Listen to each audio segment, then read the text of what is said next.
நார்மலா வந்து பிளைட்ல இருக்குள்ள என்ன நடந்திருக்கலாம்னு பார்த்தோம்னு சொன்னா வெதரை பார்ப்பாங்க. வெதர் இந்த மாதிரி வெதர் ஏன்னா அந்த வீடியோல பார்த்தா வெதர் ஒரு பிரச்சனையும் வெதர் விசிபிலிட்டி சூப்பர், அது எல்லாமே எல்லா பக்கத்துலயும் வெதரை பார்த்தா ஒன்றுமே இல்லை. சோ அந்த வெதர் அப்படியே தள்ளி வச்சிருக்கும். அடுத்தது பார்த்தா முதலாவது ஒரு பிளைட் வந்து டேக் ஆஃப் ஆகுது 600 அடியில வந்து கீழே வருதுன்னு சொன்னா மெயினா பார்க்க போறது என்ஜின். 2 என்ஜின் இருக்குது. ஏர்கிராப்ட்ல பாத்தீங்கன்னு சொன்னா என்ஜின் வந்து ரெண்டுமே தனித்தான் இயங்குறது. ஒரு என்ஜினுக்கு அடுத்த என்ஜினுக்கு கனெக்ட் இருக்காது.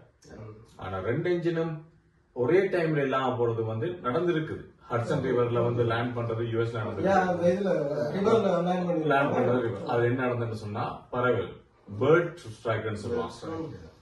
அகமதாபாத்ல பேர்ட் ஸ்ட்ரைக் நடக்கிறது நிறைய சான்ஸ் இருக்கு. ஒவ்வொரு வருஷமும் 30 கிட்ட பேர்ட் ஸ்ட்ரைக் நடந்து கொண்டுதான் இருக்கு, நடந்திருக்கு. ஆனா வந்து 2 என்ஜினும் அப்படியே இல்லாம பேர்ட் ஸ்ட்ரைக் பண்றது வந்து பெரிய நடந்தது. பெரிய ஃபீட்டும் இல்ல சார், 675 ஃபீட்ல தான் போயிருக்கு. அவ்வளவு டேக் ஆஃப் பண்ணல, டேக் ஆஃப்ல தான் விழுந்தது. டேக் ஆஃப்லாம் வந்து ஆனா அதான் டேஞ்சரஸான டைம். நார்மலா வந்து ஃளைங் வந்து லேண்டிங்கும் டேக் ஆஃப் தான் மோஸ்ட் டேஞ்சரஸ் டைம் என்று சொல்றது. ஏவியேஷன்ல மோஸ்ட் டேஞ்சரஸ் ஃளைட் என்று சொல்றது வந்து டேக் ஆஃப் அண்ட் லேண்டிங்.